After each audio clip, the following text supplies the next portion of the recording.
All right, let's just dive right into this. Welcome to today's explainer, where we're tackling something literally every single student feels, but, rarely knows how to fix. I'm talking about the absolute chaos of modern education. If you've been feeling overwhelmed lately, trust me, you are not alone. There's this massive article circulating right now from the Money Meter Network, and it details 30 different free study tools that claim to boost your productivity in 2026. But let's be real for a second. Handing a stressed-out student a list of 30 tools kind of just adds to the exact problem they're trying to solve. When you're faced with 30 options, you hit this paradox of choice. Your brain just completely shuts down, and suddenly you're spending 3 hours researching productivity setups instead of actually studying for your midterm. It basically becomes a form of high-tech procrastination. So in this explainer, we're going to act as your ultimate survival guide. We're going to distill that massive list down, cut right through the noise, and turn all of that theoretical advice into actionable control you can use today. The source material actually hits the nail right on the head with this opening quote. Modern students face more challenges than ever before. I mean, think about your day-to-day experience in 2026. It is a completely different landscape than it was even 5 years ago. You might have a complex 10-page thesis due on Friday, a collaborative group project where half the members are just ghosting you, back-to-back hybrid lectures to somehow synthesize, and you're still trying to maintain a life with extracurriculars just to build a competitive resume. Phew. It's honestly just incredibly validating to acknowledge that, the system right now is heavy. The cognitive demand is literally overwhelming. But hey, here is the good news. While the workload has evolved, so has the technology designed to help you carry it. We just need to know how to deploy it strategically. So here's our syllabus for today. First, the 2026 challenge. Second, notes versus time management. Third, the comparison.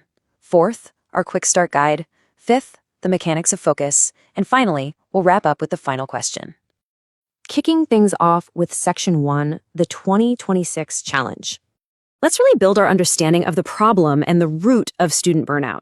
Because burnout rarely happens just because you lack the smarts to do the work, right? It happens because the work is completely disorganized, which just leads to this constant state of low-level panic. To survive, tech has to become our primary lifeline, but we really have to understand what kind of lifeline we're throwing ourselves. It basically comes down to a contrast between two core pillars of survival. On the left side, we have organizing information. That's managing what you need to learn using note-taking apps. Think of this like gathering all the pieces of a giant puzzle. Then on the right, we have organizing focus. That's managing the time you actually have to learn that information through time management platforms. Think of this as the hourglass, timing how long you actually have to build that puzzle. Now, most students fail because they only focus on one. If you only organize your notes but can't manage your time, well, you'll end up with a beautifully color-coded study guide that you never even read because you ran out of hours the night before the exam. On the flip side, if you manage your time perfectly but have messy notes, you're going to spend half your scheduled study block just frantically searching your hard drive for the right PDF. You absolutely need both pillars working in harmony to survive. Moving right along to Section 2, Notes versus Time Management. Let's dive a bit deeper into these two lifelines, because choosing the right category of tool is honestly your crucial first step to dropping those stress levels. We've organized some of the heavy hitters straight from the source data by their core features: collaboration, task tracking, and price. For note-taking, we've got Notion and OneNote. Let's look at the practical implications here. Notion is an absolute powerhouse. Why? Because it offers both collaboration and task tracking in one single place. Just imagine linking your super detailed lecture notes directly to the calendar due date of your essay, all on the exact same screen. Contrast that with OneNote. OneNote is fantastic for pure collaboration, but it lacks native task tracking. That means you'd have to use a completely separate app just to remember when your assignment is even due. And that right there, that creates friction. Shifting gears to time management, we have Todoist, which handles both collaboration and task tracking beautifully, making it a total game changer for managing group projects. And then there's Forest. This one's purely a focus tool. No extra collaboration features, solely meant to keep you locked in. But, guys, the absolute most important takeaway from this entire breakdown is that final column. Every single one of these elite, highly effective productivity tools offers a free version. You really do not need an expensive premium subscription to build a world-class system. Which brings us perfectly to Section 3, our quick start guide. Remember that paradox of choice we talked about earlier? Yeah, you don't need to try all 30 tools mentioned in the source material. For those of you seeking immediate productivity gains without a steep learning curve, these next 3 apps are going to be your absolute best friends. First up is Google Keep. This is your perfect entry-level tool for rapid capture. Picture this scenario. You're walking quickly across campus, the wind is blowing, and suddenly, bam! Out of nowhere, you figure out the perfect counter-argument for your thesis paper. You definitely don't have time to stop, sit down, and boot up a laptop. So what do? You just pull out your phone, tap Google Keep, and immediately leave a voice reminder. Boom. The idea is captured, it's securely saved in this simple, color-coded digital space. And by immediately getting that thought out of your head, you prevent what psychologists call a cognitive leak. You literally stop worrying about forgetting the idea, which frees up your brain to just focus on your next class. Now, once those quick thoughts are actually captured, you're going to need a permanent home for the heavy lifting. And that is where our second recommendation comes in, Notion. As we saw in our comparison table, Notion acts as an all-in-one workspace. But what does a comprehensive digital planner actually look like in practice? Well, it means Notion isn't just a digital notebook.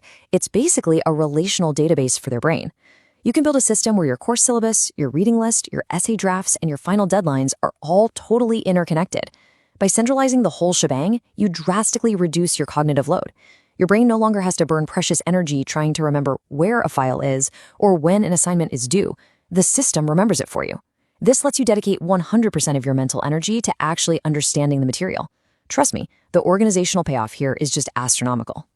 All right, our third top tool for beginners tackles the time management side of the equation, and that is Forest. I mean, we all know the feeling, right? You sit down to study with the absolute best intentions, and then magically, your phone is in your hand and you've lost 20 minutes to social media. It happens to the best of us. Forest uses gamification to stop this dead in its tracks. When you start a study session, you plant a virtual tree inside the app. As long as you stay focused and stay off your phone, the tree grows. But if you give in to digital distractions and leave the app, your virtual tree literally dies. No way, right? But why does this actually work? Well, it leverages a super powerful psychological concept called loss aversion. As humans, we generally hate losing things, even silly pixelated virtual things, way more than we like gaining things. That tiny bit of friction, that little pang of guilt from killing a virtual tree, is just enough of an emotional interrupt to break your automatic muscle memory of opening Instagram or TikTok. It's just a brilliantly effective layer of accountability.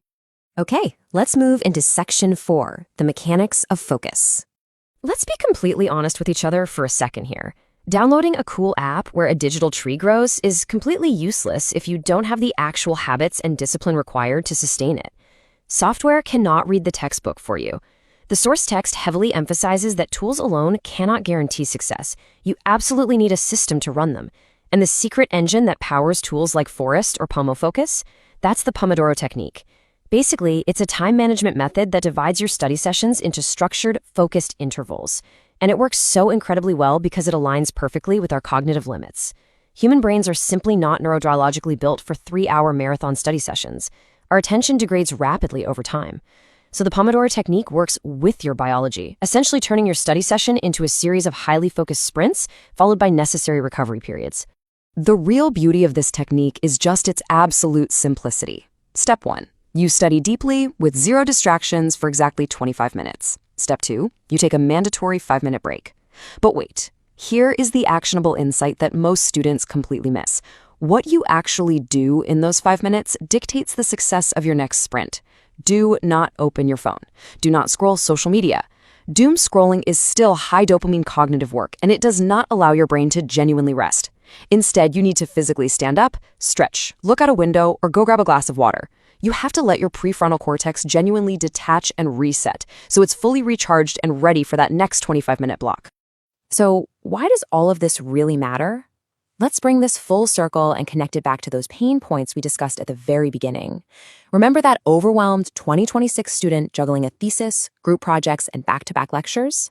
Well, when that student uses a tool like Notion to organize their scattered information and then pairs it with the Pomodoro technique and Forest to aggressively manage their time, the entire narrative shifts.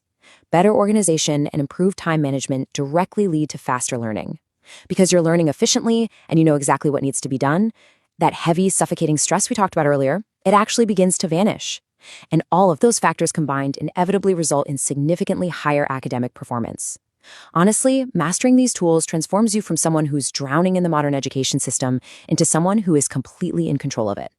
And that brings us to section 5, the final question. It's time to bridge the gap between digital software and your own personal responsibility. Ask yourself this. Technology can organize your notes and track your time, but are you ready to build the discipline to use them? Think about it. You now know exactly what tools are out there. You understand the profound difference between managing information and managing focus. You have the ultimate quick start guide right at your fingertips. Plus, you understand the neurobiology behind the Pomodoro technique to actually maintain your attention. The entire roadmap to surviving and thriving in 2026 is completely laid out right in front of you. The only missing variable now? It's your own action. Thank you so much for joining me for this explainer today. I really hope this deep dive helps you cut through all that noise. Now, go set up those systems, protect